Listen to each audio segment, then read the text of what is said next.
أكمل عندك ده لبك أسيه رسي دريفاكي بعدك آيتين تليه نبرنامجك تحتني تمسك لتوبك فيروك. السلام عليكم ورحمة الله وبركاته. سينكر حكوي. بسم الله الرحمن الرحيم. الحمد لله رب العالمين. دمار هير جبوتي هل كان سكوي مدي وسلامتهين سلام قرن سلام إسلامي. السلام عليكم ورحمة الله وبركاته. waxaan jeclahay laba kelmadood oo gaagaaban inaan iraado insha Allah ta'ala ta koobaad waxay ku saabsan tahay in geerida dhacday falxumada ee wadankeennana maxay dhacday ceeb ku ah xukuumaduna ay mas'uul ka tahay inaan halkan ka cabiro aniga ka xildhibaan ahaan ama bontonka député waxaan marxaati u ahaa oo u joogay shacabka hortiisana marxaati aan ku hayo oo ku oranayaa maalinta qiyaamana marxaati oo noqoni doona ra'iisul wasaaraha wadankeena Cabdulqaadir Kaamil isagoo leh hadallo aynan ka muuqanin dawladnimo hadalnimo xeer iyo qaanuun aynan ka muuqan laakiin argoosi iyo caro inta aan noolahayn shaqada hayo ninkaasi ma soo bixi doono iftiin ma arki doono oo laha ayaan marxaati u ahaa tiina inuu kaga dhabeeyo ilaa xabsi ilaa qabri ku dabeeyay marxaati baan u nahay cadaaladda adduunyada hadday ka goyni weydo waxaa jiro cadaaladii aakhirada ayaa sugayso taas waa ta koobaad weeyaan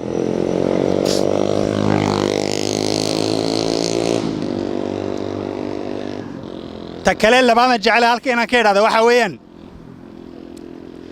wadankeena si uu isbedel uga dhaco oon u heli karro furfurnaasho iyo dimuqraadiyad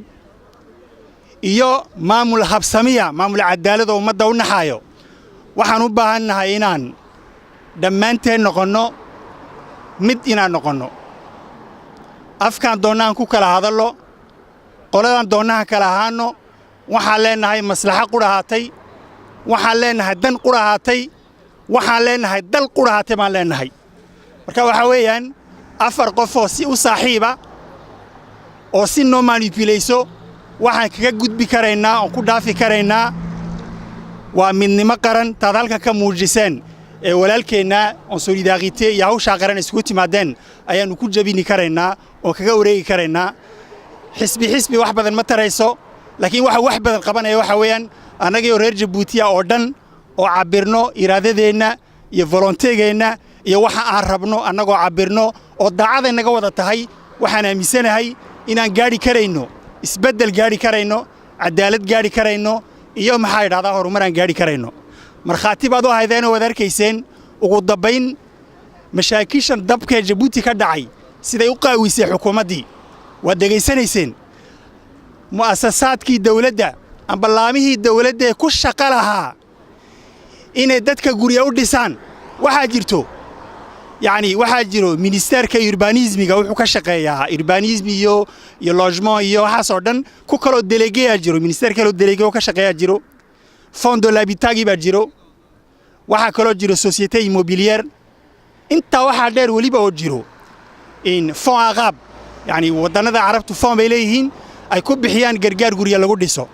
waxa jirto agence française de développement meelo badan baa jiro inta waxa dheer deynka laga soo qaadanay bank african iyo bank mondial waxa soo iska dhan guriyeyn bi ku saabsan yihiin guri quraatana lagama taaga Djibouti waa boolo yar yarta iyo waxa aad arkaysaan gubanayo markay gubtaan dibtaasi dhacdana waxaana noogu soo gurmadaa non pas yani xubnaha dawladda iyo muassasaadka institutionka laakiin sidiqad baan noogu soo gurmadaa waa intani waa sidiqad madaxweynaha dalkan igu deeqayo de insha Allah balan markaas farxad ay dadkeenuna samada u boodboodaan yani telmo xuquuqdoodii la dhaafiyay waxa weeyaan sidii waxaan noqonin intood 5 cisho la qadiyay 5 cisho in la qadiyo la gaajiyo haraad loo diray timir jaaxid marka loo soo fiiqo de inta bamaayna farxad samada gaarayo ay shacabkeena xaalkaasi ku sugan yihiin walaalayaal imikana waxay socotaaba yani guriyo baad sheegaysaan arkay gurigiinu ha gubtay socota dabaysha iyo hanfiga xagaaga ee guriyaha gubaayo carha gubaan baa socota imikana sayda u gubinna يعني قدر كيبا لغا هورتغايا ان دنبي لغو سميه سادو عبسوتيدو يعني هادو aqalku ka gubtana aqalkaagi gubitiisi aanad sheegin waxba helin marka waxaan leenahay waan ka xunnahay dhamaanteen waxaan aaminsanaa daan saas ku duubanahay isbedel waan helaynaa xukun wanaagsan oo aan ku wada aflaxnana waan helaynaa markaas intaasaan ku soo koobaya kelmadeedii pour un peu résumer يعني je disais que j'ai été témoin à l'Assemblée nationale des propos et des paroles du Premier ministre qui étaient plus des paroles qui étaient tournées, qui étaient de l'ordre de la vengeance que de l'ordre d'un Premier ministre d'une République qui parle de droits et de devoirs. Donc il avait promis que tant qu'il serait aux affaires,